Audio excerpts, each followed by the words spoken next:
for joining us for another episode of Let's Discuss. My name is Noma, and I'm happy that you're able to join us today. I'm with our guest here, and I'll allow her to introduce herself. My name is Thandeka Tshaba. I'm an occupational therapist. Nice, nice. So today we want to be talking about learning disabilities. And I know that's not a common topic, you know, especially amongst us.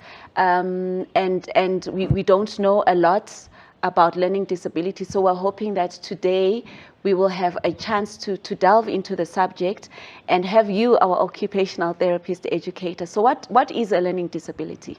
A learning disability is a neurological disorder that results from the difference in the way a person's brain is wired.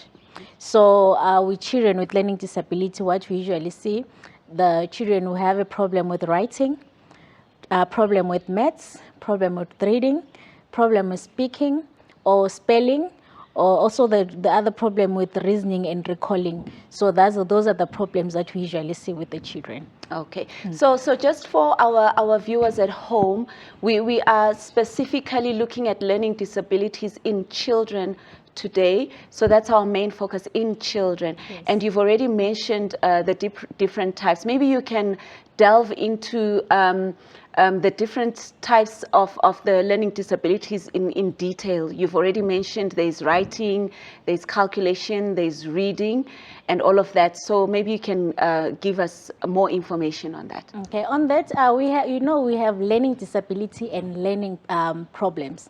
So here we're talking about learning disabilities, not the learning problems. So with learning disabilities, we usually have called dyslexia. Okay, so maybe before you go there, you've mentioned a very important point, that there's a difference between a learning disability and a learning problem. Yes. You know, just now we all rush our kids to the doctor for learning problems. Maybe just high level, what is the difference between a learning disability and a learning problem? A learning problem we usually see, like, let's say maybe coming from a poor background, you don't have a chance to go to school and learn more about, like, you get an education. That is a learning problem. Okay. Or maybe a child has a problem with hearing or vision. Maybe they're in class, they're sitting at the back, they can't see what is in front. Then that is a learning problem. That is not a learning disability.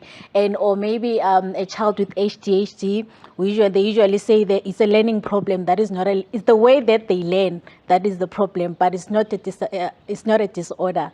So with learning disorders, that's when we have, like, specifically, maybe a child is having a problem with, as I mentioned, dyslexia, or the writing, the spelling, and maths and all that. That's when we can say there's learning disorders. Okay, all right. No, I think you can now proceed to giving us those learning disabilities in detail, okay, just so that we understand them.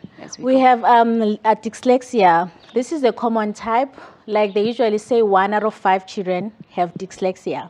And these children are very creative and very high intelligent, but because of some of the difficulty in reading, they cannot be able to express themselves.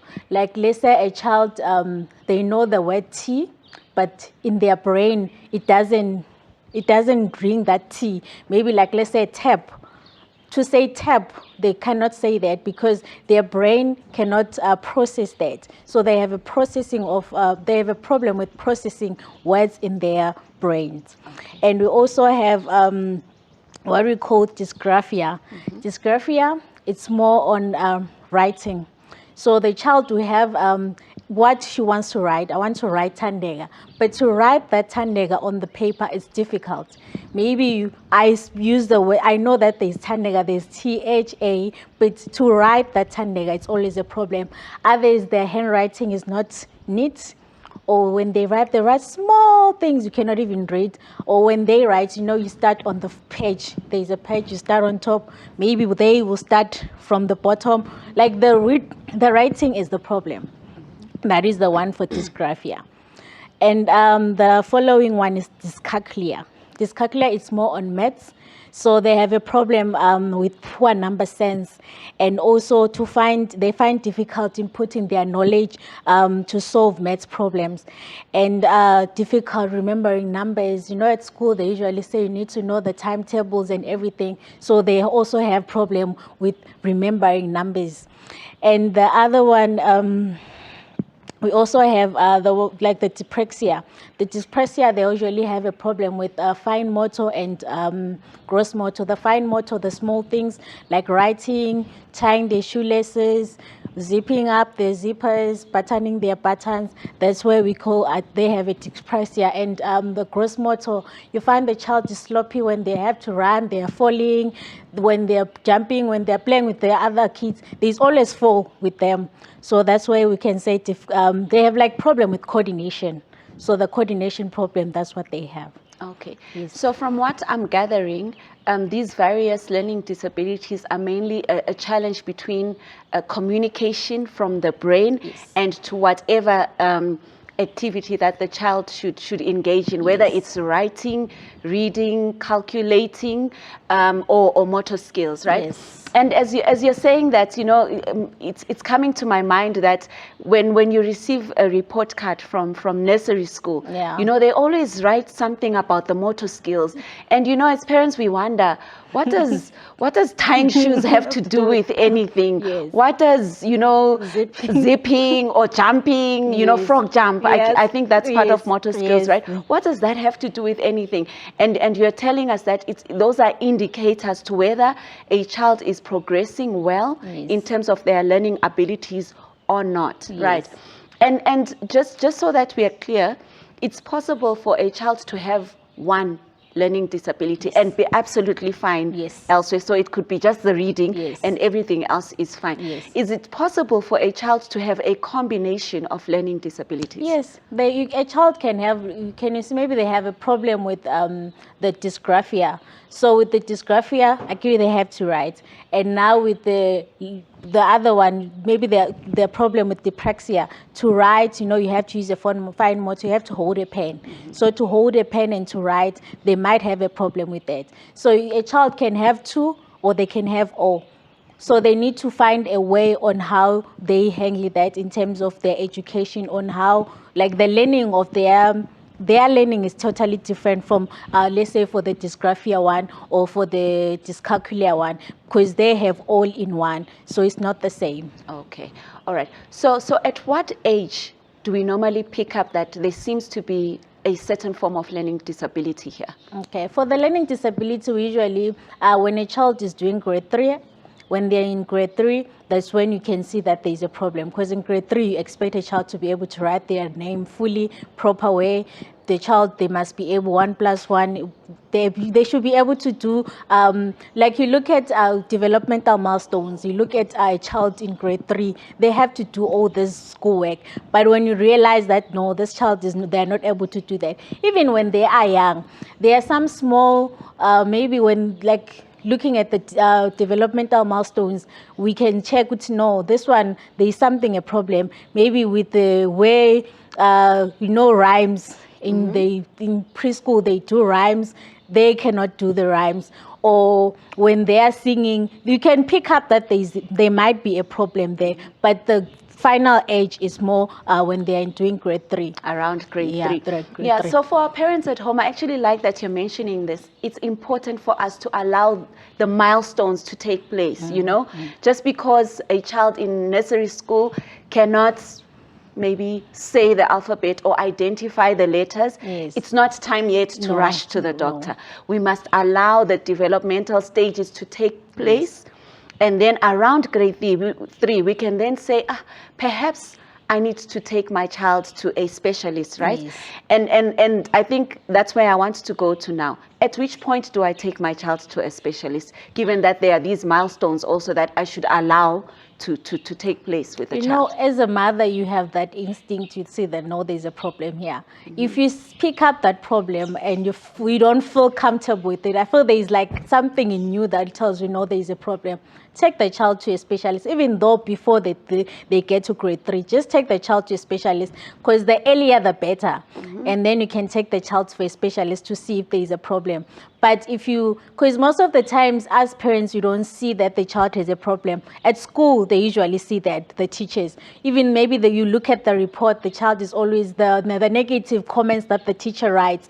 That's when you'll be like, okay, maybe from grade 1 or grade 2, you see that there's always, the comments are the same. Your child cannot write, your child is struggling with maths, your child... I think that's the time where you can communicate with the teacher to find out what's the problem. Because that teachers are the ones that know which problem the child has, and then that's when you can take your child to the specialist. Okay, so granted, parents are parents. Not every parent is a teacher. Yes. And definitely not every parent is an occupational therapist like you. Yeah. But it's important to read the school report. Yes. And perhaps engage the teacher. Yes. What do you mean that she can't do a frog jump? And for me, I think, what does it matter? Why do the motor skills matter? So I will ask you also on the other ones, but what does it matter that she can tie her shoes? What does that mean in the long run? Because with the motors, like for you to be able to tie your shoes, for you to be able to zip, it makes you to be independent. What we want in like a child to be independent. For them struggling with that, it means there is a problem. There is a coordination problem. They cannot take the left and the right to put it together. And the child doesn't know left or right. With Pathfinders, they have to be like right 10, left 10, and the child... There is a problem there. So it's a developmental issue. Yeah, there is a problem. At some point, you must tie your shoes. You must be able to tie your shoes. You must be able, when you are marching left, 10 left, don't 10 right or 10 left. Like you don't know which direction. Even though us adults sometimes also struggle with the left and right. But they have to know that. Okay. It's something that it's a skill that you need to have as an adult. Okay. Like you need to zip your... Yes. All right. No, so I like what you're saying because... as parents, we may not be specialists, but we must pay attention. Yes. Can my child tie by now? Yes. She couldn't when she was 2, but at 3 she's improved. It's not perfect, but we are getting there. And I think that's how we sort of identify whether the child is having a problem or a disability. And the same would go, is my child having like a terrible handwriting? Yes. Or there is now a problem. Can you read the handwriting? Can you read what is written on that? Or is just mix of alphabets there? Okay. Yes. So maybe let's come to the handwriting. I think that's dysgraphia, right?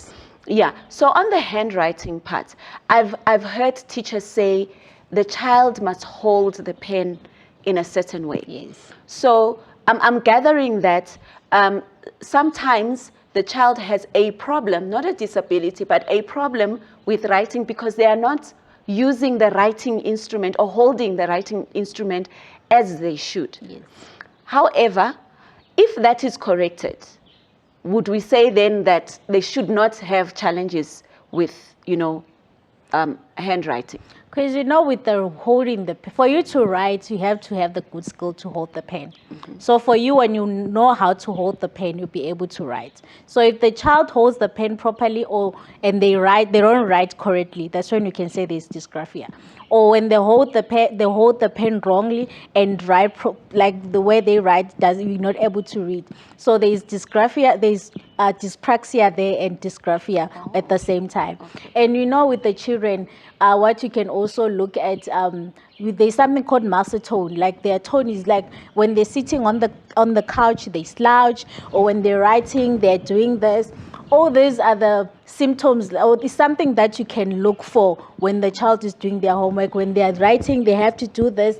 There's a problem there, because when you have to write, you have to sit up straight, you have to hold the pen, you have to write. So when you start slouching or you start holding the pen somehow, it means there is a problem and it needs to be addressed. And that's when looking at the gross motor, because gross motor using like more muscles. So when you're sitting up straight, you need to sit up straight. So when they're slouching, there's dyspraxia there. Yes. So it's a combination of factors. Yes. So I mustn't just look at whether they are holding the pen correctly or incorrectly, but the whole, like you've explained, sitting position and all of those other challenges. Okay. No. maybe moving along, maths has never been our friend. For most people, yes. maths is just not our friend. Yes. And so, you know, I think that one is a bit interesting for me. How do I identify that, no, this is not a problem, but a disability? Because generally, maths is not our friend. That's true. That's true. Because you know, there's a, as we're saying, there's a disability, there's a problem. Yes. So sometimes it might be the way, like when the teacher is teaching, I don't understand, or Teaching method. Yeah, or I'm not concentrating on what the teacher is saying. So they do whatever maths. I'm not in class. Mentally, I'm there. Physically, I'm there. Mentally, I'm not there. And they don't understand. But with dyscalculia, when we want to see that the child really they're struggling with maths, they know how to count 1, 2, 3 up to 5. But show me which one is 1. They don't know who's 1, which one is 2, which one is 3, like, or 1 plus 1 is equals to 2. Like, they have a problem with processing.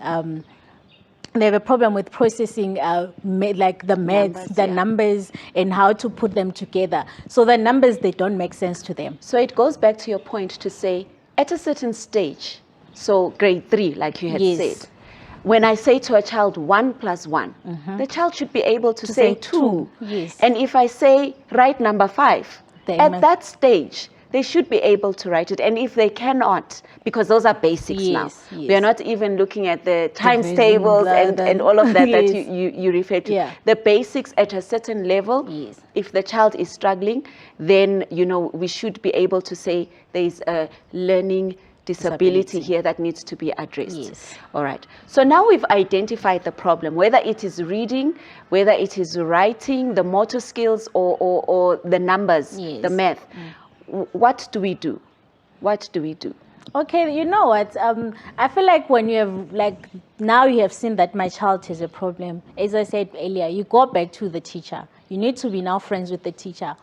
Like, when God gave us the children, He said we must shepherd them here. He borrowed us these children. So now you have to be a shepherd. Go to the teacher. Are you seeing this problem that I'm seeing at home? And then the teacher says, yes, there's a problem. The child is struggling with this and this and this. So in school, some schools, they have like a clinical educational psychologist. Educational psychologists, they usually do the assessment to find if really a child has a problem. So by saying some schools, you're saying that they have an in-house? Yes. Okay, yes. Because other schools, they don't have. But the schools that are privileged, they have an educational psychologist. So the educational psychologists, they do the proper assessment to find for sure this child has this problem. And then if the school doesn't have educational psychologist, as a parent, what you can do, let's say you have talked to the teacher, you realize that the child has a problem, you go to a doctor. You can go to a pediatrician privately, or you can go to a government hospital, and then you let the doctor know what the child is happening. They will refer the child. They usually refer the child to a occupational therapist. They usually refer the child to a speech therapist, because sometimes with the speech, maybe it's because of the speech problems, they refer the child to the speech therapist. And then that's when we do more of the assessment there. So it starts with the communicating with the teacher, and after communicating with the teacher, you go to the hospital or doctor, private doctor, for more information. Then let's say now you have arrived in occupational therapy. Occupational therapists, what we usually do, we also do our own assessment to find really the child has any learning disabilities. So there are different tests that we do, like the gross motor. We play, you see the child, or the child has a low muscle tone. When the child is writing, the child has a problem with that. And we also have like visual perception, where we give, like, there's different tests that we do there to see that if the child really has a problem. If the child has a problem, that's when we take it back to the school. Some schools, they have remedial teachers, the teachers that concentrate more on the child's disability, like what the type of a disability that the child is struggling with. Or other schools, they don't have that. So it means now you have to work well with the therapist, because we usually give the home program, what you need to do at home, you need to continue with that. Or if the child, the school doesn't have that, some they go to a special school where they give more attention to the child. Okay. Yes. So just generally speaking, Teachers in general, in their training, they are trained to identify whether a child has these disabilities just at the bare minimum. So that if I, as the parent, perhaps I'm unable to pick it up, the teacher would be able, to a certain degree, tell me, at least give me a heads up to say, I think you should take the doctor to the child for this concern. Yes, some teachers, with the schools where there's 45 children, it's hard to pick up that. Yeah, but if it's a school maybe with 15 students in a class, it's easy to pick it up because here you're paying attention to 15 children. It's not a lot, but with 45 children, it's hard to pick it up. And now I think the nice thing with the time that we're living in, the teachers are more educated compared to the others. Because even in our schools, we had children with learning disabilities, but the teachers never paid attention to that. There was that thing, you stupid. They were not aware this one that is it's down. a disability. Yeah, they make it worse because of the name calling, or they're making fun of it. So now I feel like when the teacher realizes that this child is a problem, it's easy, they communicate with the parents, unlike before. And I feel like for you to know that the child has a learning disability, if you have picked, let's say you have never even picked up, they usually parents meeting and all that, ask about your child. How is she doing at school? Is she able to do this? Ask those questions. Don't go there and listen to the teacher. Try to ask some such question. If there is a problem, the teacher may see that. But if, let's say, when I at home, you saw that there is a problem with this child, you can take it to the teacher. No, I'm realizing Thandeka is struggling with writing. Thandeka is struggling with reading. So, can you ask the teacher to look at that also in class? Because sometimes with many children, they're not able to pick it up. Yeah. So if you pick it up, so that's why it's good for you to be very close to the child and be able to be involved in the child's education. Yeah. All right. Yes. No, got it. So once, let's say, me and the teacher have agreed that, no, perhaps this needs to be checked. We're not sure whether it's a problem or a disability, which is also fine. Let's go to somebody who will help us. So the next stage would be the pediatrician, who will have a look at the child, and then from there refer to the child to whatever specialist, whether it's a speech therapist, whether it's an occupational therapist, etc., etc. And then from there, obviously you'll be told how to handle the child. But now I just wanted to take a step back and ask, are there any activities that we can do at home that can sort of enhance our children's capability to write, to read, and to improve their motor skills, such that we can possibly avoid a disability situation? I know you said it's neurological, so I don't even know if I can use the word avoid, but to sort of contain it, I don't know. To pick it up, maybe. To pick it up or to help the child, improve. Yeah. Yeah. There is, with children, you need to be very close to the child for you to be able to pick up all these things. So we promote being independent in occupational therapy. So when you see that the child now, the child is 2 years, 3 years old, they need to start learning some simple things, brushing their own teeth, child be able to wear their own shoes. Don't do everything for the child, because when you do everything or you ask auntie to do everything, you won't be able to pick up if there is a problem. So we let the child do whatever that they do. They dress up, maybe grade 1, they bath. You just look how the child is bath, where the child is button their shirts. Maybe this first one is you let the child do everything for themselves, so they can be able to pick up if there is a problem.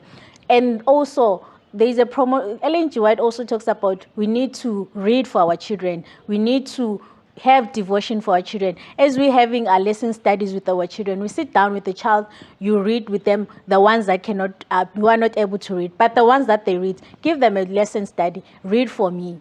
And then if they're not able to read, you can pick, there's a problem here. Or, with the Pathfinders, they also have the books, activities where they have to write. They writing there. You can also pick up, there's a problem here. So there's a lot that you can do at home. So at home, you let them do their daily activities on their own, do their Pathfinders, but be involved. Be there with them when they're doing that. So maybe they are done dressing, you correct. Why you put your buttons like this? put them correctly. You look, you see, this one is struggling to do that, or they are struggling to put the zipper, or they're struggling just to tie the shoelaces. That's when you'll be like, oh, there's a problem here. Okay. Yes. I like what you're bringing up, especially about our kids in this generation. Our kids are the anti-generation. Yes. They don't do a lot of Yes. things. So I like what you're saying is that a child must be independent, Yes. right? But I want us to perhaps go stage by stage, looking at each learning disability. You've already touched on, I think it's the motor skills, like let the child button their shirt. Let the child zip their skirt or their trousers, right? But what other, like, in other words, what I'm trying to say is, are they family activities that we can do? Playing a ball. Yeah. Does that help? Yes, because it's like more of a gross motor. You go play, go to the park with the child. They go on the swing. Like you see, the child who has a problem, they're not able to do all that, or they get tired very easily. They don't wanna engage in such they activities. keep falling. You Yeah, they actually keep mean falling. they keep falling. Or they don't want to engage in that because they get tired very easily. So like building puzzles, buying those Yes, blocks to yes, build, yeah, that's part of, because normally we buy these things because we say the child is playing. But what I'm trying to get at is that some of these things are actually helping us to identify if the child is developing well or if there's a problem. So with that OT, we, like for children, we usually say there's play activities. You can find in therapy, I'm playing with the child, and as a mother, be like, what is she doing?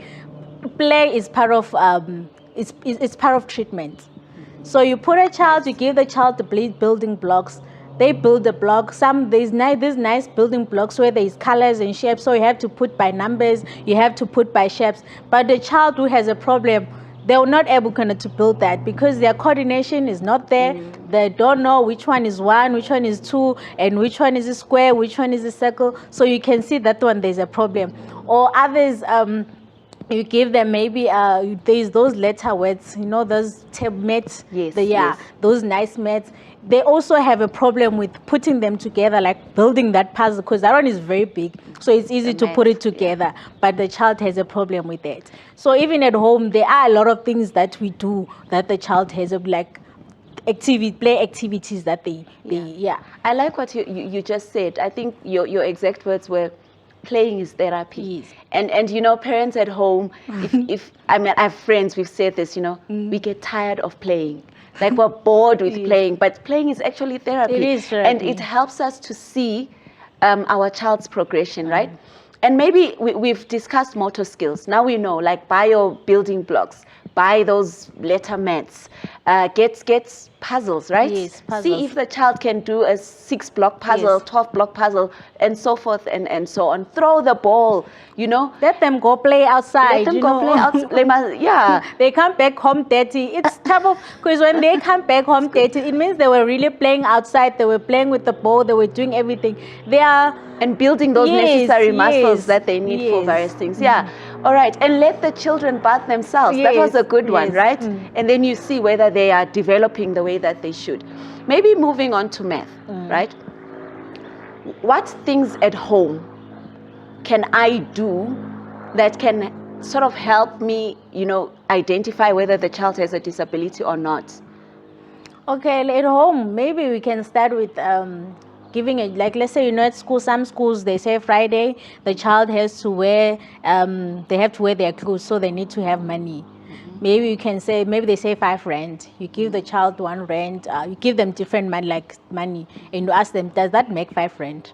You want to see that money-wise, like they know 1 rand is 1. If you put 1 plus 1, they can identify it. 2 plus 2. If mommy give me 2 rands and 1 rand is 5 rand, if mommy give me 2 rands and 2 rand, 6 rand, I have to get a change. So those are the other things that you can see. But at home, mostly, maybe with the building blocks, as I was saying, or ask them to count those building blocks, or maybe if you write the one, because sometimes you don't have to buy, you can even do your own DIY. Yes. You write 1, 2, 3, 4, 5 on a paper, you ask the child to go paste it on the wall, take 1 here and go paste it on the wall, take 2 and paste it on the wall, or organize 1, 2, 3 on the floor for me. such things. If you don't have money, you can do things at home, or you'll be like, okay, can you get me 2 cups like go to the cupboard and give me 2 cups, and you see what the child's gonna bring. Or there's visitors, bring 4 cups for the visitors. You see if the child can bring 4 cups, or maybe such. That's a nice one, yeah. actually. Bring me 2 cups. Yeah. Very simple. And then if there's a challenge, the child may bring 1, Yes. And obviously it's not just once. Yeah. It's over time. Like each time I say bring 3, they bring 5. Yes. They just can't get. They have a processing of that number. 2. What is 2? What is 3? What is 1? They have that problem with that. Or maybe with shoes. 2 shoes, bring me 2 pairs of shoes. Yeah. Now pairs of shoes. Yeah. When it's becoming. Yes. Yeah. Okay. Yeah. All right. And as you're speaking, the other thing that I picked up is that there's a reason why at our schools, whether it's nursery school or elementary school, there's a reason why there are charts on the wall. Yes. There are reason why people, you just find the wall with numbers, like let's say nursery school, numbers 1 to 10. Because I guess the teacher wants the child to be able, over time, to identify 2, to identify 3, and so forth and so on. And so, as you're saying also at home, we could have, write it down, yes. even if you don't have the chart. Yes, yes. And the use of objects. I've seen that now with the improved learning model that we didn't have. They actually use the objects to say there are 5 pens, yes. and then they rearrange them to say number block of 5. How many do you need? Yes. 2 this side, 3 this side, or things like that. Yes. And those things we can actually play at home. Yes. Number bonds rather, right? So we can play that at home as well. Now moving on to writing. I think this should be a bit easier for us, even at home, to identify whether there's a disability there. I'll let you explain how do we maybe at home try to encourage the child to write, and then how do we then identify as they are writing? Okay, we're like, okay, so Thandeka, like adventurers, they do writing on the books. They get a book, they need to fill something. There is the book right. The child, okay, they will sit or look at you, or they get distracted. They don't want to write because they know that I have a problem with the writing, what I'm told to write. Or maybe there is the book, those activity books that they need to fill the stuff, but they just look at they're not able to write. Or when they write small things you're not able to read, because whatever that they're writing is not there, because they have something in their mind. But to put it down, it's a problem. You ask them, what's your name? They know my name is Thandeka. But to write that down, there is a problem. Or when they are writing, you find the child, the writing is not like straight. They write somehow. And the writing doesn't make sense, whatever that they wrote. So even if there's a line, yeah, they can't follow the line. Even the holding, as we talked about, the holding the pen. Sometimes you find the child holding the pen somehow. So how do you hold the pen? Like holding the pen, like, you have to write like this. And then the child is holding the pen somehow, or they're holding the pen like this. Or they're slouching. They usually at school they close what they're writing. Because even at home, they know they have a challenge. So they don't want no one to see what they're writing. And then when you say, "Can I see what you have written?" they close. Or sometimes they start crying because they know what they wrote is not there. Especially if you're a parent who's not patient with them, they will cry because they know you're gonna shout that you didn't write the right thing. So what you can do when you see that there's a problem with them, with the writing and everything, with the therapy, they will give you the skills on how to help the child with that. And the important thing as a parent, when you know that your child has a problem, you need to be patient with the child. And I know patience is something that is not easy, as is the spiritual, is the fruit of the spirit. You need to ask God to give you that patience. Because when you're dealing with a child, like, they need patience, they need you to be calm when you are working with them. So when you are patient with them, teaching them, okay, when you write a letter B is like this. It's not like a D, because they usually confuse B and D.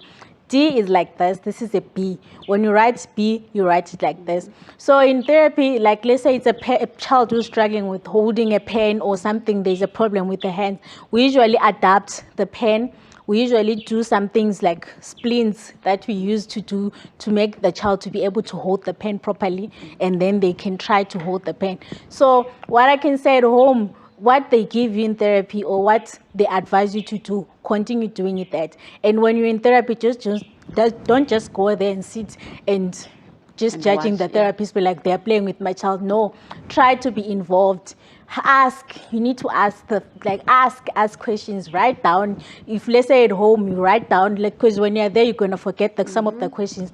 Write down everything so that when you arrive there, ask, why is my child holding the pen? That why did you make that thing for my child to write? Why did you just be there? Ask questions where you don't understand, or where you understand you need more information. Ask. So empower yourself. Yes. So that you are able, when you are at home, to also help the child the way they need to be helped. Yeah. Yes. You on the reading one, you had already said, Ellen White says we must read to our children, and because we want to, obviously expand on the child's challenge or disability in the reading aspect. Yes. How do we pick up? I think you had already mentioned it, but what things can we do at home in terms of reading? Child. Yes. Okay, for to help the child, you can give the child a book. They read the book. If you see that maybe they're reading or they're not understanding, maybe give them a Bible. Read for me Genesis 1 verse 1. And then you see that the child is struggling with reading that. You read for them and you ask them, repeat after me. In the beginning, God. This is in the beginning, God. You show the child, like you read with the child. Hold the child, read in the beginning, God. So that it can, because there we're talking about processing, the way we process. In the beginning, God, with the child. And then the more you do it, the more you do it, the more you do it, the more they get it. Okay. So you already mentioned that they are developmental milestones, right? So the way a grade 1 will read is not the way a grade 3 will read and a grade 5 would read, basically, right? So now I just want to understand on this particular learning disability, is the challenge identifying the word, or is the challenge pronouncing the word, or what is it? So I've given the child the book, and the book is age related. Yes. The child is in grade 1, the book is good for grade 1s. And then there it is. So what must I pick up as the parent when the child starts reading? So as we talked about reading, there can be a problem with reading like a word, like tap, like to have that tap in their mind. They don't have it. Like they have it, but they're not able to can't express it. Others is the spelling. They see it's tap, but in their brain it's pet. Such things. Or so when they're reading, you can pick up no, because when they read the Bible, you also have to have the Bible so that you confirm what they're reading is the same thing, is the right thing. So when they're reading, they're not, or they're reading very slow. Maybe to say Thandeka, like it will be very slow. Like such words, like they're not able to pronounce some of the words, or they see other words as if they're upside down, or like they I guess it sort of doesn't improve, because for instance, you give a grade 1 something to read. So today they may struggle to say end. Yeah. But after a few weeks, let's just I'll give them time. A few weeks, when they see end, they will know it's end. Yes. But I guess here what you're saying is for a child with a learning disability, over time you can see it's not improving. It's not improving. It's not right. Yeah. Okay. All right. So that's on the reading one. Yeah. And I'm just reflecting now as you're talking. I'm thinking, no wonder why our teachers back then would always give us a book to read, if you remember, and then make us read to our parents, and then our parents had to sign that. If you're a parent who's cheating, you will sign without listening that the child has read, and then when you're at school, you're suffering. But all those things were actually for us, or for our parents to pick up whether we are developing in the way that we ought to. Yes. Okay. So now, I now as an outsider, right? In the church environment, in the family environment, in the community environment, we meet kids. I'm an adventurer teacher. I'm a pathfinder teacher. I'm a family friend. I'm a neighbor. And I realize, no, I've spent time with this child. She is struggling. He is struggling. How do we engage people on such matters without offending them? Okay. You know, with disability on its own, let's not talk about disability. It's something that is, I feel like, more sensitive on how you handle that issue. So now you have a child you have picked up in class and find out that, no, this child has a learning disability. The approach that you use to that parent, to maybe, let's say the parent doesn't know that the child has a disability, the approach that you use to let them, like, to tell the mother that, oh, this child has a learning disability is very important. So you can go, hi, Noma, I've picked up that your child, the child is not able to write. Or when you bring that activity book, I'm seeing that the handwriting, it looks like it's your handwriting, it's not the child's handwriting. And then you ask, have you picked up that the child has a problem? Or let's say you are a mother knowing that my child has this disability. It's good to let people know. You go to the teacher. Thandeka has a problem with writing. Thandeka has a problem with presenting or saying words. So when you give her something to share in church, Thandeka has a problem with that. Can you, when you're doing some activities, can you try, let's say they have to present, when they have to write it down, can you try not to give her such presentation to share in church? Because sometimes you see the child is standing in front, now they're frozen, they're not able to say, and you didn't do it for. So it's good as a mother to approach the teachers in church, let them know. Even family, some families, they love, like, maybe family gathering, they play 30 seconds or they do some things, or your child, they running around, they start giving negative, Thandeka can't do this. So Thandeka, we have Vilapa, and Thandeka is sitting there. No, you need to let them know Thandeka is a problem with this. So can you please, the way you, like, comment, the way, because some comments, they really affect the child, they really affects the mother. So if, let's say, you comment on my child, a church not being able to do certain thing, it may hurt me. I may not come back to church again, or I might find another church that can accommodate my child. So as a parent, you need to let them know, or the way other people around we comment about other children's behaviors. It's also important that we don't hurt abazalwane with that. So it's a two-way street. Yeah. I'm teaching the child. Let me find a kind way to say, hey, mommy, you know, I just picked this up. Maybe can you also look at it at home and see? But also, mommy, if she knows already and she's been getting help, she can come to me and say, hey, you know, my son has this challenge. Please bear with him in this area. And then I, as the teacher, I know how to handle, you know, when I'm doing activities, I know, give him more time, you know, give him the space that he needs to do whatever work that he needs to do in that area. I like what you're saying, that more time, because most of the times those children, they need more time to do a certain activity. They need more, it's not the same as the normal child. They need more time to do such things. Okay, no, that's good. And picking up from that, now a child with whatever the learning disability, can they, is it good for them to remain in a mainstream school, or they have to go to a special school? They can remain in a mainstream school. There are good mainstream schools where, let's say, they've picked up, this is the problem with the child. They have a problem with writing, they take time. They give them extra time, because you have let the teacher know, everyone at school, they know that this child has this problem, but they get it done. So this children doesn't, you know, in the world, as you said earlier, we are different. And the way we learn is not supposed to be the same, because we are all different. So the way we learn is not the same. For them also, the way they learn is not the same as the normal child.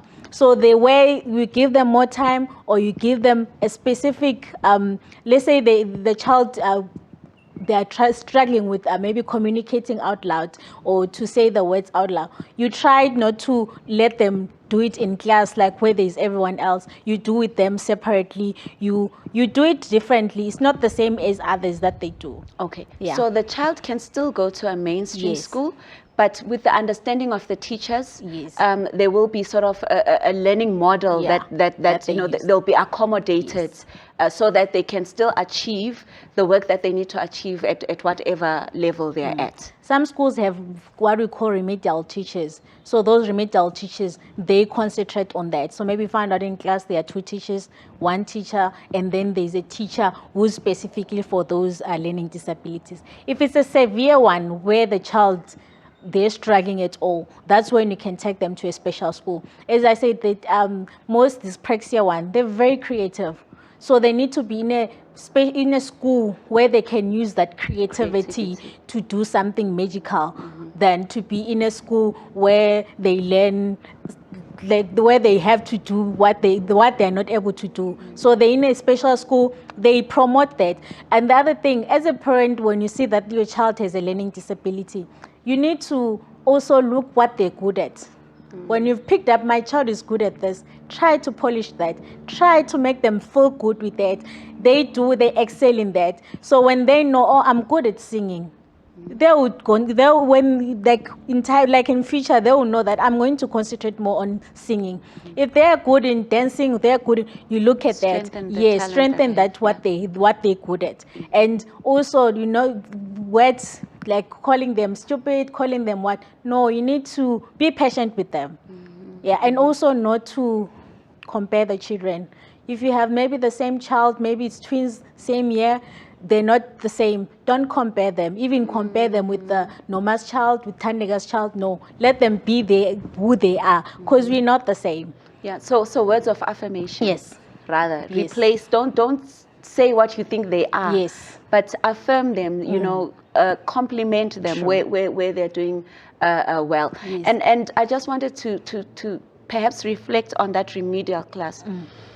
Growing up, the primary school that I went to had a remedial class.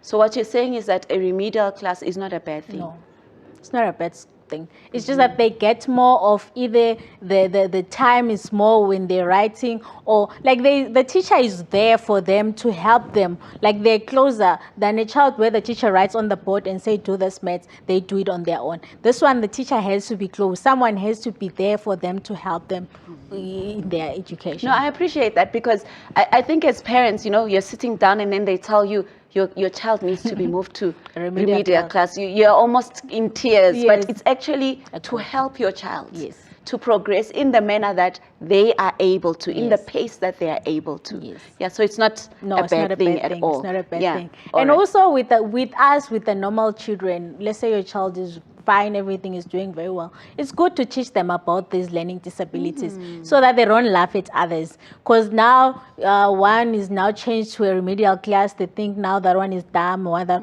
No, you teach them.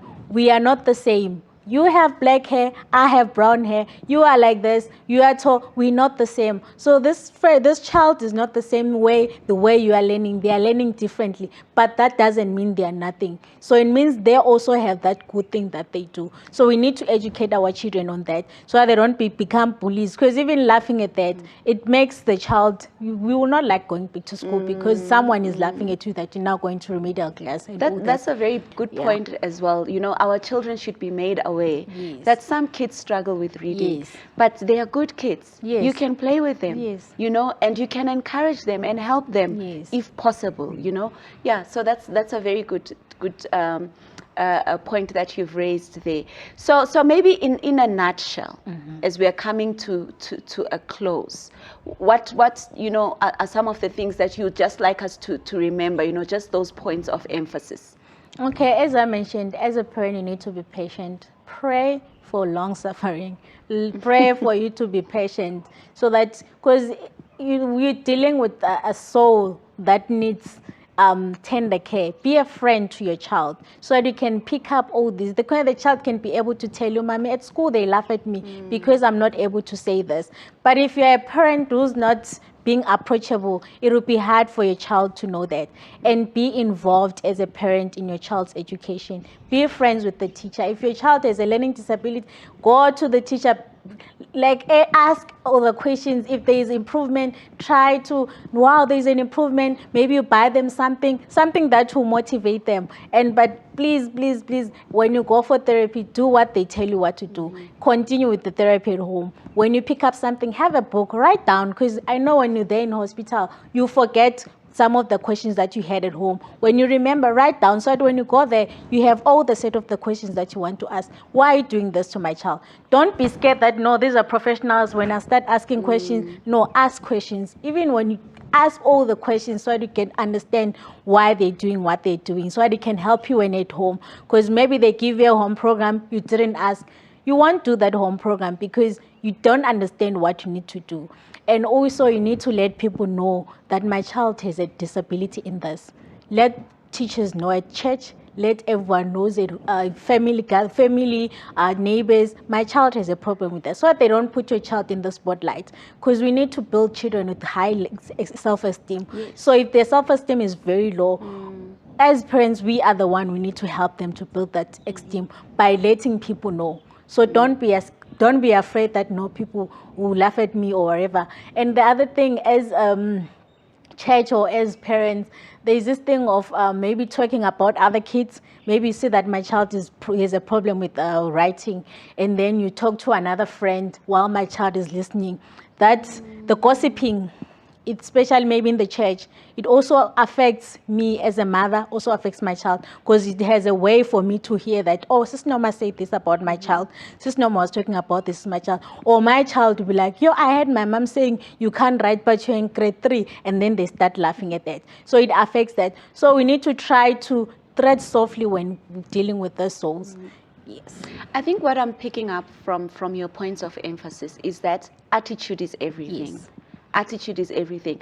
The way we look at the learning disability, whichever it is of the 4 that we've been going through, matters. Yes, it does matter. Do we see the child, or do we view rather the learning disability as a death sentence?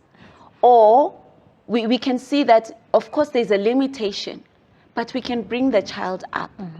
And I think it's an issue, like you say, what makes me shy to come forward is perhaps the way I view it. Yeah.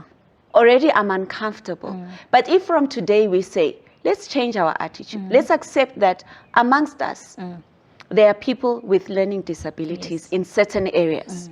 And then we come forward and we embrace them in a certain way so that they don't feel out of place. I mean, I know we're talking about disabilities, but I figure it's the same as the way some are very good at math and some are not. And this is not even related to disabilities. But we don't make fun of them, you know, of those who are not strong in math. We don't make fun of them. We don't make it a laughing stock. We don't chit-chatter about it in the corner. We embrace it. We receive it and say, people are different. And so I think with learning disabilities, from what you've just said, it's to say, let's embrace it, not as a death sentence, not as some form of penalty, but to say we are different, and some of us need just a little bit of extra help to achieve certain things. Yes. Okay. So also in our churches, we have, you know, various specialists. What would you say? Because I see that when people come to church, they want to be known as brothers and sisters. Yeah. But is it not to the benefit of the church for me to know that Thandeka is an occupational therapist?